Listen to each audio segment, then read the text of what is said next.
Okay, so I think I was just gonna put out a quick Venom Jar video for the upcoming Legacy of Phrecia League. It's definitely been very long since the last video, obviously because we haven't had a league, and this is very rough because I've been very busy this week, and Legacy of Phrecia doesn't actually start for a good time for me.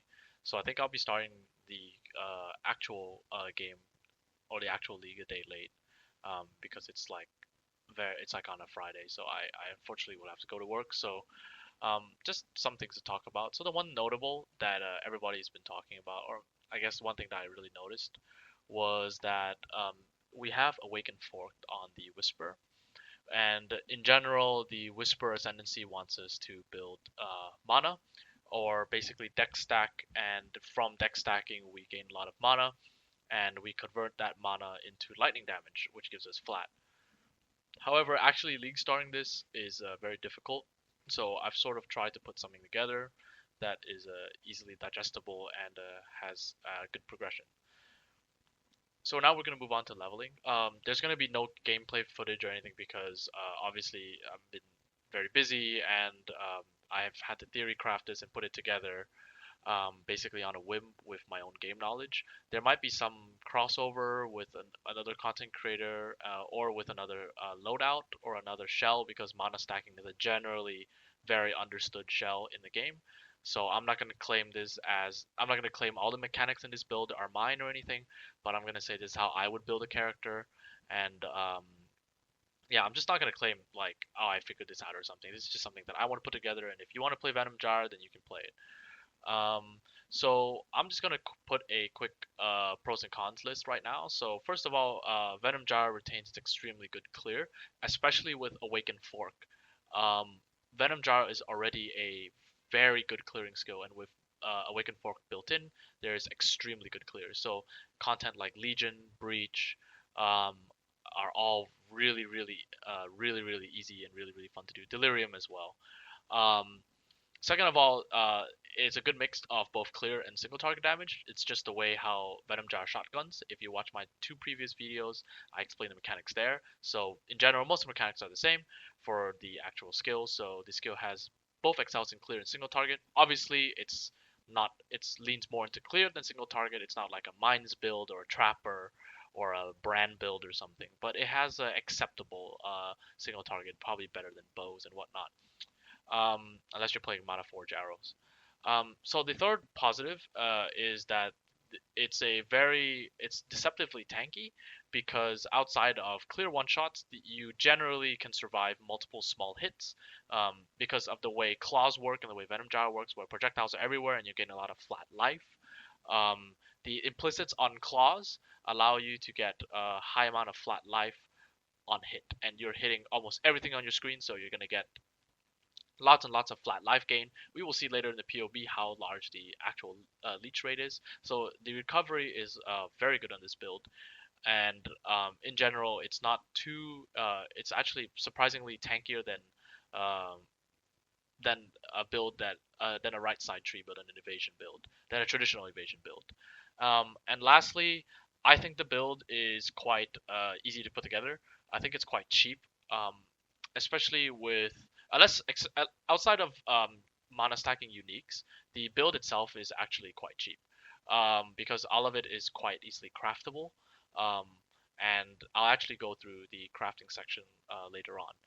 Um, so some cons in this list is that it's essentially a melee build for single target. You are basically whirling blades on top of a single target boss, and if it hits you really hard or a really strong rare hits you really hard, you are pretty much going to die if it goes through your evasion and your mana.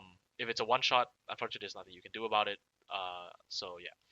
The second of all is that it's a name lock build. So if you've never played Venom Jar before, I recommend going back to watch my old video. The single target playstyle is not for everyone. If you really like Venom Jar, then you'll play it.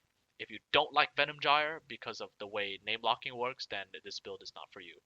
Um, Third of all, it's also not the strongest build. I believe either Molten Strike of the Zenith or Mana Forged Arrows is going to be the strongest build in Legacy of Phrecia. So if you don't want to play, um, if you're looking to play the strongest build, this build's not for you. However, if you want to push this build a little bit further and then transition to Mana Forged Arrows or maybe Molten Strike of the Zenith or something, I believe they use the Whisper Ascendancy. So maybe not Molten Strike, but I know Mana Forged Arrows uses the Whisper Ascendancy. So you can just use the cheapness of this build to farm for Mana Forged Arrows. Or another build that you want to play for, obviously, because it's a pretty decent starter, and I think I put together a really solid build.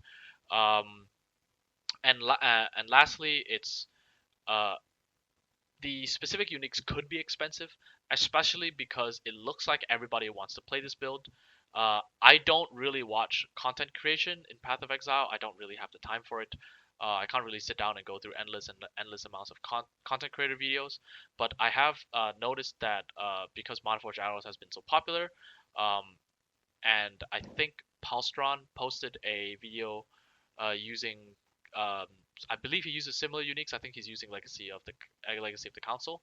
So those uniques that we share across the other builds might get expensive. So this could raise the actual price of the build. But again, we don't really know um, how prices will change um, in this event.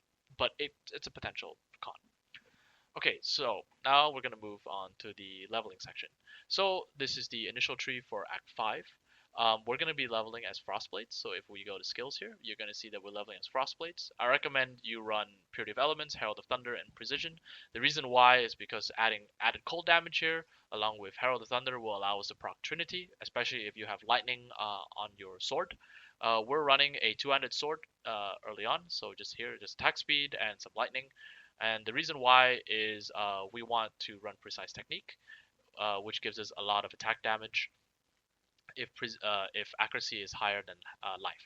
So that's the reason why for Act 5 we don't really take a lot of life nodes. We take exactly 2 life nodes because obviously life values are higher in the game now. So you get more flat life earlier on, which we do not want to be increasing as much because we want to make sure that Precise Technique is always on, which means our accuracy rating has to be higher than our life. Hence the reason why we also run Precision. Purity of Elements just solves resistances early on, and it gives you ailment immunity. So things like freeze, ignite, shock throughout the campaign it's a lot nicer than Grace, and it's a lot nicer than Determination, I find, because you get that immediate benefit. You immediately benefit from the elemental ailments and the res, which is always nice because during the campaign you want to get sockets, and it's like other stats are a premium. Sniper's Mark here because Frostblades is a projectile skill, so and we're gonna run Blood Rage for some attack speed and some frenzy charge gain. So just a quick showcase on how do we level this. So in Act 1, we kind of just want to click something like this. So Act 1 is about level 12, so we just click something like this. Very, very easy, very, very simple. And then we're gonna rush down throughout after Merveil. So we're gonna rush down to Precise Technique, exactly like that. And then we're just going to fill out the tree by going to grabbing the accuracy wheel along with multi-shot and our strike skills. So this will be our Act 2 tree. Start of Act 3, because we're going Frostblades, we want some additional strike. Uh, Around first lab, we want to get Charisma, and the reason why is because Act 3 we get access to auras, so we want to be able to run all these 3 auras. Precision is just set as 5 here, but if I were you, I would just level up Precision as I would go, because generally you want to be Precision 20 for the rest of the build, so just level it up as you go, so just make sure you watch your mana. After that, we're just going to head down to Fork, because we're past our first Ascendancy. Obviously, for our first Ascendancy, we will be taking the Fork skill right here. If we just go to the Act 10 tree, we will see that we take Fork with the with our first Ascendancy point, and that will allow the projectiles from Frostblades to Fork. After that, we're just going to continue on with the rest of the tree. So this will generally be our Act 5 tree, and then we're going to start filling out with some life here. And we're just going to take life nodes so that we get some added tankiness, and we'll finally take the sword node and some frenzy charge. So this will give us our frenzy charge generation when we're hitting a unique enemy. So during bosses during the act, we'll get some frenzy charges during the boss fight, and that will contribute to damage. I'm sorry, by the way, if you hear the sound of a dog in the background. It's my neighbor's dog, and very, very loud. So this would be the Act 10 tree, and this is generally how you will just level. So for our 4 link, we're going to be running Trinity, elemental damage with attacks, Frostblades, and added cold. Along the way, during Act 9 and 10, you want to start to transition into claws, so you want to look for a nice claw to transition to. A claw with ideally high amount of flat elemental damage. So we will actually be leveling the build with a flat elemental damage, as a flat elemental damage build, because we don't have enough points to stack mana early on to so we will have to level another way. Okay, so we're gonna start up to level 86. So the tree is generally the same, but this time we're gonna be swapping into claws. So I'm just gonna move on here. So this is a 5 link. So this is all in order. You want to get these 4 links first, and then we're gonna slot a Nightblade last. So the question is, when do you slot in Nightblade? You want to slot in Nightblade when you can go crit. And as I show you, you can go crit here, even if you have crafted crit chance. So what you're looking for here is some attack speed, some flat lightning, cold, fire, but ideally lightning, and then you just craft on attack speed. So the green thing here for spell damage. So what does that mean?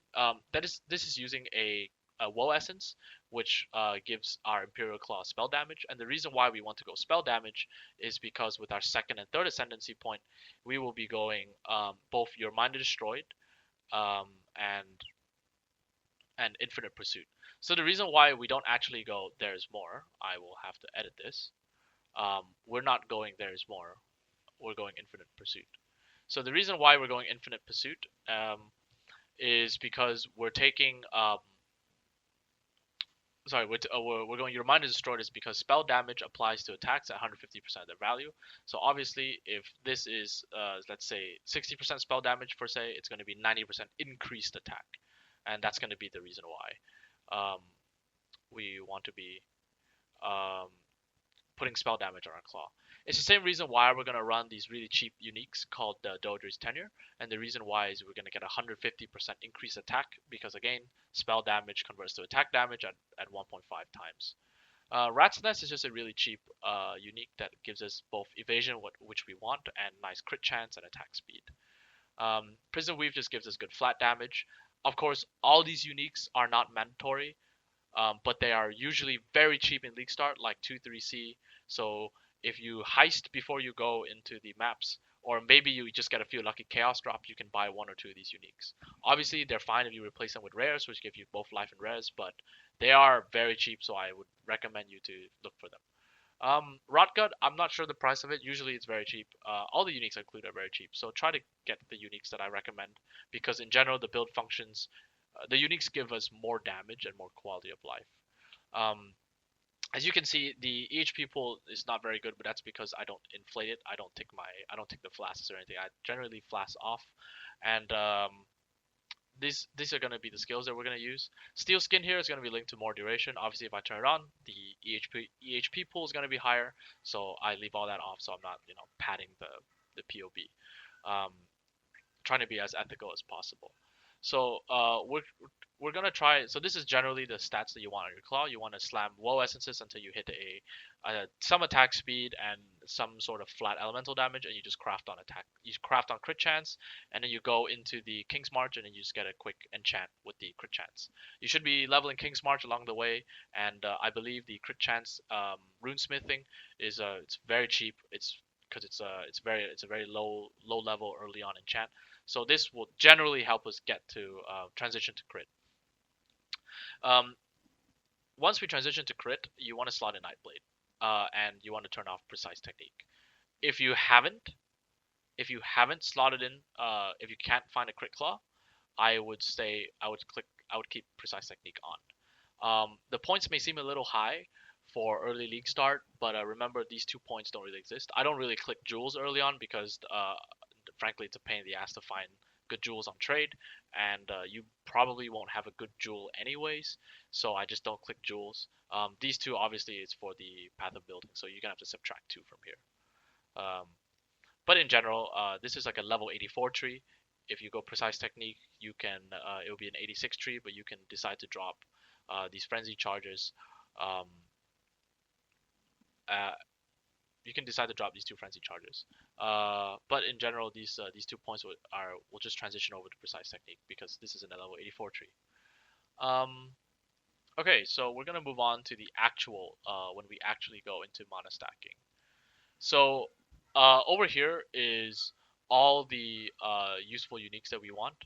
Um, Mind of the Council just synergizes really well with our last ascendancy point. So for Uber Lab, we will be going We Know All, and We Know All just converts our max mana into flat lightning, and Mind of the Council does the exact same thing. So we just want to stack both effects, so we just get more damage out of our mana. Astramentus is just really good because we want Dex first of all, because Dex getting more Dex helps us stack mana, and getting more strength also helps us stack damage. And the reason why that happens is because when we click Iron Will, it says all strength's damage bonus applies to spell damage as well, and strength gives us I believe it does melee increased melee damage. So obviously with this node we get a full 10% DPS. As you can see, our DPS is increased here. Just want to make sure we have the right skill tree. Yeah. So obviously this is a level 100 tree. You probably won't be level 100, and what you want to do if you're not level 100 is you just want to be reducing 2 points here. So you're going to be reducing these 2 points, and you can also reduce the point for where is it? You can also reduce the point for uh, the life point here. So obviously your EHP is going to be a little bit less if you're not going to be as high level, but at level 96, this is generally going to be your tree. As you see, our life point here is really low, but we have a pretty decent EHP pool, and that's because we're mind over matter. So 40% of all damage taken is going to be taken from mana. We're sustaining that by purely mana leech. As we can see, our life leech is very high because we are claws, and venom, and the way Venom Gyre works, and we're sustaining our mana leech through Feel the Fight. If you don't have Feel the Fight, I would recommend you just click on Mana Leech. Very important thing here is when you get Fan the Blades is when you get multi-shot. If you don't have Fan the Blades, you do not go multi-shot, and I explained the reason why in my old video, but basically adding an odd number of projectiles will not allow Venom Gyre to fire straight. It will fire at different angles. So if it's 2 projectiles, it will fire both at 60 degrees, and it feels really odd click pointing at something and attacking it, but no projectile or damage actually goes straight as you want. So without multi-shot, I would not go. Um, I would not go without Fan the Blades. I would not go multi-shot. Again, Feel the Fight here is replaceable at this node. Feel the Fight is a bit better because you get increased 20% increased damage while you're leeching. So I just want to go through the configuration so far. We gain frenzy charges with our mark mastery. So we have mark on hit, sniper's mark, and when we hit something, it allows us to sustain frenzy charges. In a mapping scenario, you have blood rage. In a single target boss scenario, you have the mark mastery. So that's where we sustain our frenzy charges. For our power charges, we will be sustaining it through power charge on crit, and this will be through our Whirling Blades. So our Whirling Blades actually has really, really high crit chance. Let me pull it up for you. As you see, our Whirling Blades has about 58% crit chance. So, and that's without quality actually. With quality, it goes up to about 60% crit chance. So, while we're Whirling Blades over a single target, we're going to get our power charges. So that's how we're going to sustain our power charges.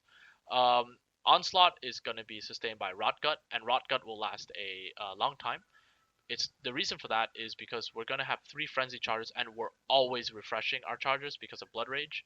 And obviously under Rotgut, it says that we're going to gain Onslaught for 9 seconds because it's 3 frenzy charges. 3 times 3 is 9. So in that essence, we're basically going to sustain our Onslaught pretty much throughout the map.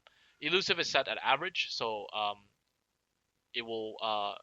it's not padding any stats. This is just the average chance we get elusive. Obviously, if you want more damage, you have Flame Wall, and Flame Wall will up our damage by quite a bit. So we had 1.7 mil here, 1.5 without Flame Wall. So why are we keeping this off? This is to show clear DPS. if we want to do single target DPS, we're gonna click through. We're gonna click toggle flame wall here. So how we proccing flame wall is through Arcanist brand. Arcanist brand will also proc our tornado, which allows more chains and to allow more forks to happen. So it will hit the tornado and it will hit the boss back.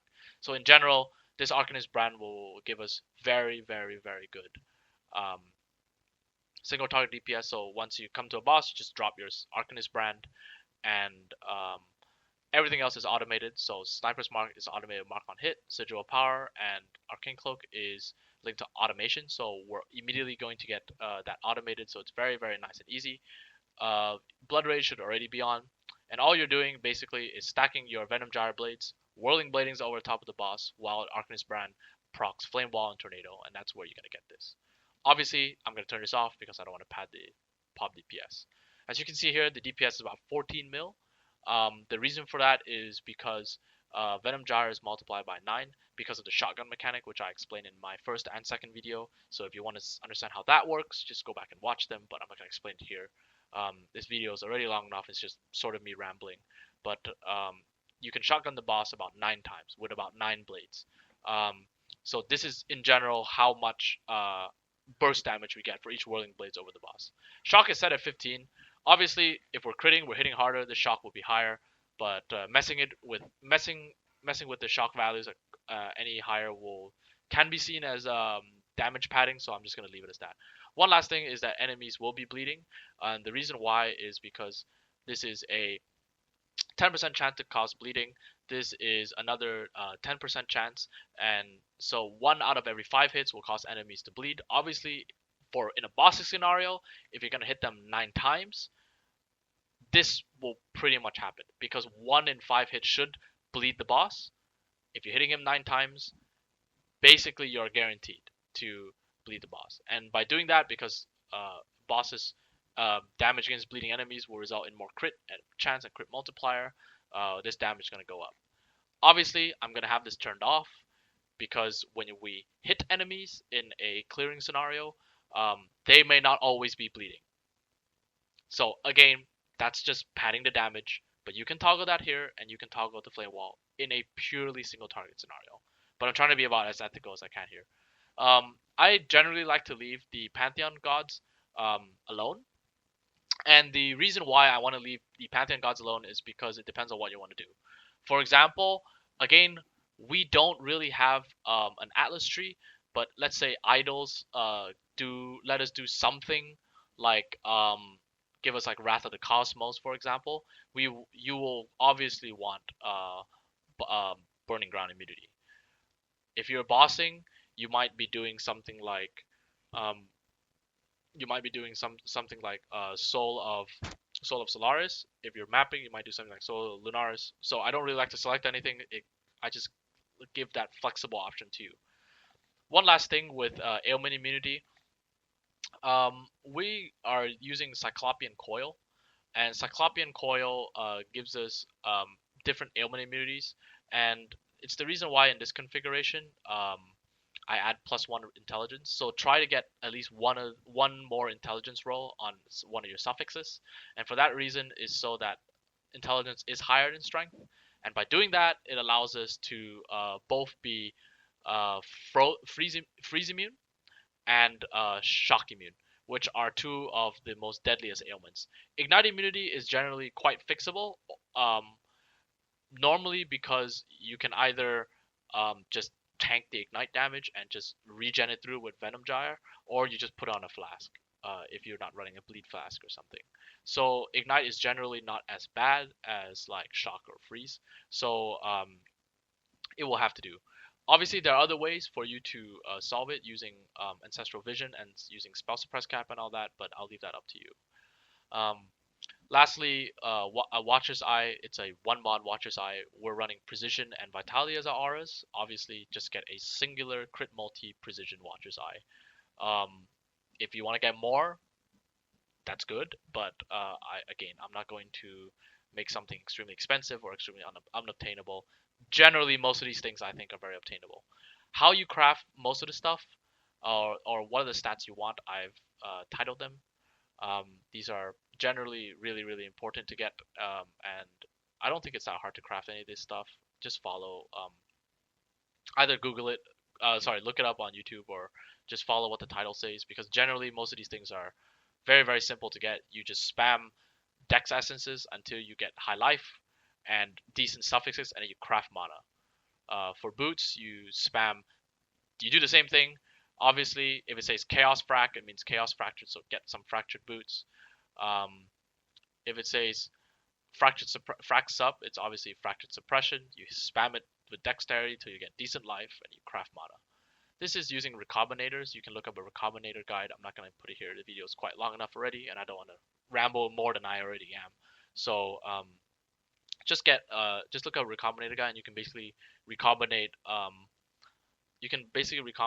grasping mail mods onto your chest plate, and this is how you this is how you get the recombinator mod on it.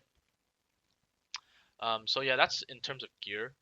Um, Not really much else to say, to be honest. I really hope you enjoy the guide. It's not really a guide, but I hope you enjoyed my take on Venom Jar, and I hope you consider the build for Legacy of Phrecia. Thank you very much, and have a wonderful day.